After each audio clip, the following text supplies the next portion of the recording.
చెప్పు తీసుకొని కొడతారు వెళ్ళిపోతారని చెప్పు మనకు ఓటు కాదు కదా ఎవడేడు కూడా లంచ్ కొడుకు పాపకు లంచ్ కొడుకు రైతులు మూస్తాడు ఆయన ఏమేసి ఇప్పుడు మాకు చేసిండు బోనస్ అన్నాడు బోనస్ ఇచ్చిండాడు ఒడ్లకు ఏడపడి పర్లేదు నెల రోజులు ఎండపోసి అసలు గడ్డి కరిసిన బోనస్ అందరికి బోనస్ వేసినాడు బోనస్ వేలే పాడేలాడు బోనస్ అని చెప్పిండు 500 ఫ్రీగా అన్నాడు మహిళకు 2500 అన్నాడు ఏం చేసిండు ఏ మనీ ఇప్పుడు నీకు గ్యాస్ పైసలు పడతలేవా ఏడపడతానే ఏ పైసలు పడతలేవు ఇప్పుడు 5 మంది ఎంత పడ్డాయి మరి ఎన్ని ఎకరాలకు 2 ఎకరాల 26 గుంటలు ఉంటే 11 గుంటలకు వేసిండు మరి మిగతా దాని పరిస్థితి ఏంది ఇట్లా మరి ఈ పరిస్థితి ఎట్లా మరి ఎవరు సర్వీస్ చేయాలి మేము ఎట్లా బతకాలి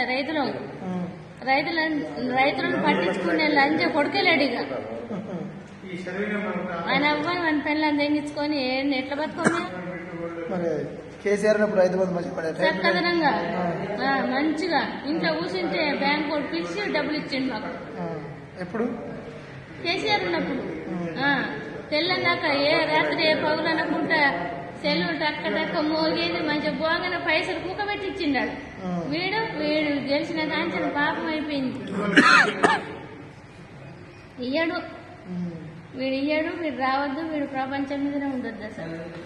ఇంకేమన్నా రోగం వచ్చి కొట్టుకోపోవాలి